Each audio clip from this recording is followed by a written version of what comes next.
എന്തൊരു തലവേദനയായിരുന്നു. അല്ല ഞാനിപ്പോ എവിടെയല്ലേ? അയ്യോ, എന്താ ചിന്നോടെ കിടക്കുന്നേ? ഇതാരാ? അയ്യോ, ഇത് മറ്റേയാളല്ലേ? നീ എണീറ്റോ? അവിടെ എവിടെയെങ്കിലും ഒരു മൂലക്ക് വരിക്കൂട്ടി. താനാരാ? ഞങ്ങൾ എന്തിനാ ഇവിടെ കൊണ്ടുവന്നേ?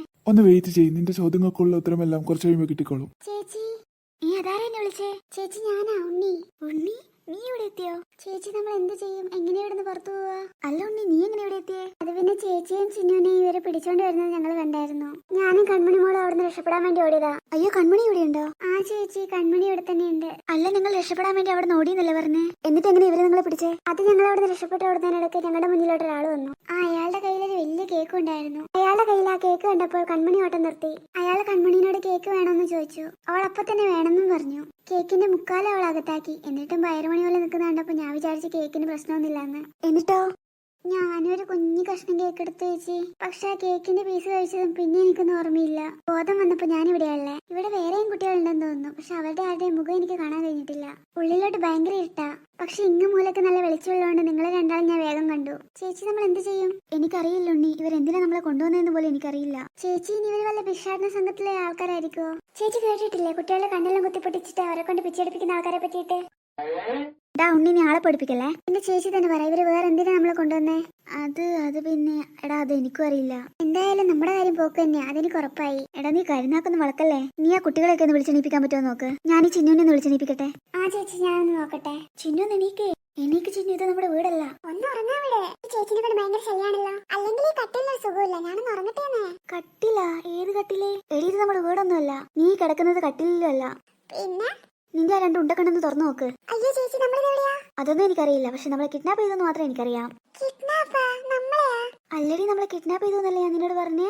അതിന് നീ എന്തിനാ ചിരിക്കുന്നേ? ഞാൻ സിനിമയിൽ മാത്രമേ കിഡ്നാപ്പ് ചെയ്യുന്നൊക്കെ കണ്ടിട്ടുള്ളൂ. അപ്പൊ നമ്മളെ ശരിക്കും കിഡ്നാപ്പ് ചെയ്തല്ലേ? കുറച്ചെങ്കിലും ബുദ്ധി ഉണ്ടായിരുന്നെങ്കിൽ ഞാൻ നിന്നെ മണ്ടബുദ്ധി എന്നെങ്കിലും വിളിച്ചേനെ. ചേച്ചിക്ക് അതിന്റെ ത്രില്ല് മനസ്സിലാവായിട്ടാ. അവളുടെ ഒരു ത്രില്ല് അല്ല. നിനക്ക് എണീക്കാൻ പാവൊന്നില്ലേ? എണീറ്റിട്ട് എന്തിനാ?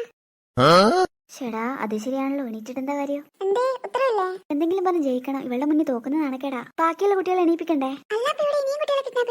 ആ, ഇവിടെ ഇനിയും കുട്ടികളുണ്ടെന്ന് ഉണ്ണി പറഞ്ഞേ. ഉണ്ണീനെ മാത്രല്ല, കൺമണീനെ കിഡ്നാപ്പ് ചെയ്തിട്ടുള്ളേ.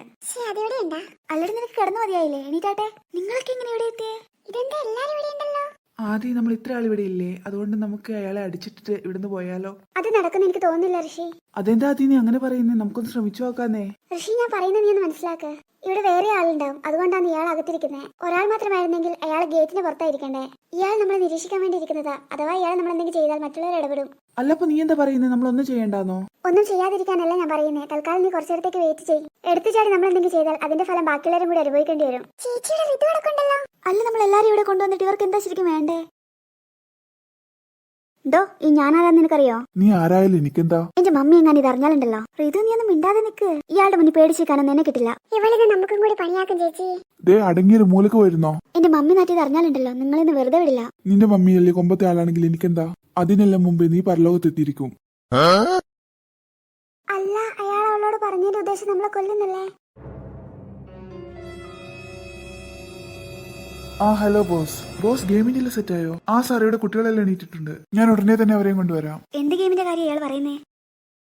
എല്ലാരും വേഗം എന്റെ പുറകെ വരിവരിയായിട്ട് വരൂ. ആരും ഇവിടുന്ന് രക്ഷപ്പെടാനൊന്നും ശ്രമിക്കണ്ട. കാരണം നിങ്ങളെ കൊണ്ട് സാധിക്കില്ല.